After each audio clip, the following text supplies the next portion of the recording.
Bonjour et bienvenue dans la deuxième partie de la vidéo où je vais vous parler de nouveau de la bienveillance, mais cette fois-ci de la bienveillance envers les autres au niveau alimentaire. Alors, pourquoi cette question est très importante?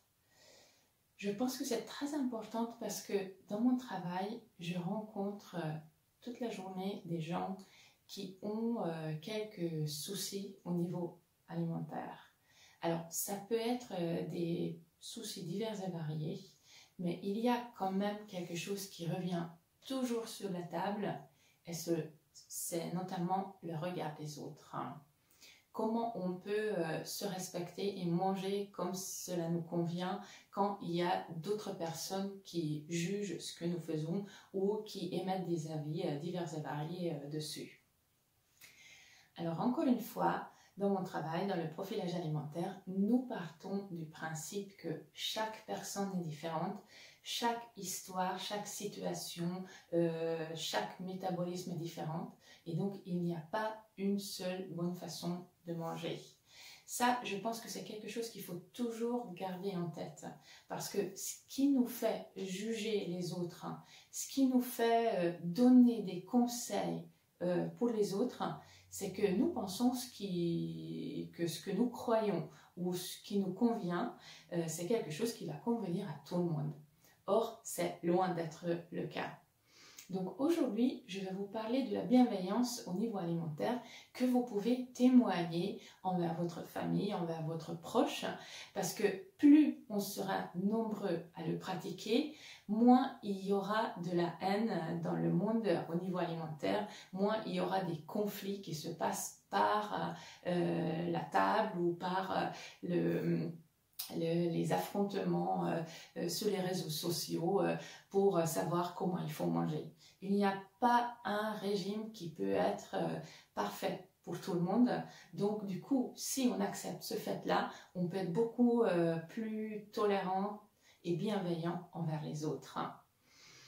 Donc, ce que je vous invite à faire, c'est que, encore une fois, quand on parle de conscience et quand on parle de bienveillance, on observe ce qui se passe. Donc, observez vos propres pensées qui vont vous renseigner vraiment sur vos croyances, sur ce que vous pensez être juste ou vrai ou saine ou autre chose.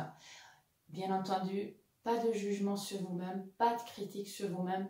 On est tout simplement dans l'observation. Qu'est-ce qui se passe par exemple quand vous lisez un article ou quand vous voyez une recette avec quoi vous n'êtes pas d'accord? On peut réagir de façon différente et bien entendu, on peut être tenté de dire que non, mais c'est du n'importe quoi, c'est pas du tout comme ça que ça se passe, etc. Ou alors c'est pas sain, ou il faut faire ci, ou il faut faire ça. Et donc, le moment quand vous lisez l'article et le moment quand ces pensées viennent dans votre tête, juste arrêtez-vous un instant. Arrêtez-vous un instant, observez ces pensées, observez les croyances qui sont derrière et essayez de donner une réponse différente. Parce que c'est tout à fait possible de donner une réponse différente. On peut aussi se dire, ah bah tiens, pour elle, c'est quelque chose qu'elle aime. Pour cette personne-là, manger beaucoup de ci ou beaucoup de ça, ça lui convient. Bah, tant mieux pour cette personne-là. Je ne pense pas que nous avons un jugement où déjà nous n'avons même pas la capacité de pouvoir juste savoir ce qui est bon ou ce qui n'est pas bon pour une autre personne.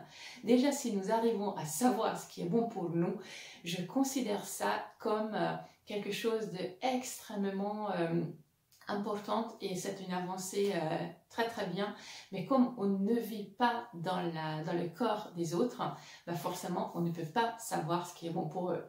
C'est tout à fait pareil. Imaginez, peut-être vous aimez la glace au chocolat, et bah il y a d'autres personnes qui n'aiment pas la glace au chocolat mais qui raffolent de la glace au citron ou de la glace à la fraise.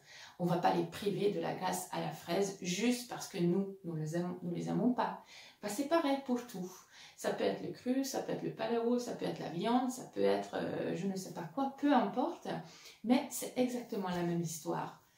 Nous ne savons pas ce qui est bon pour les autres, donc on peut partir du principe que ce qu'ils ont trouvé, ça leur convient. Et si jamais ils nous demandent notre avis, bien entendu, on peut donner avec bienveillance notre avis, ou on peut parler ce qui est bon pour nous, ou ce qu'on a lu, mais vraiment, je pense qu'il ne faut pas que ça soit ni dans le jugement, ni dans le critique, ni dans les il faut, et ni dans cette idée qu'il y a une seule façon saine de manger, et c'est ça qui conviendra à tout le monde.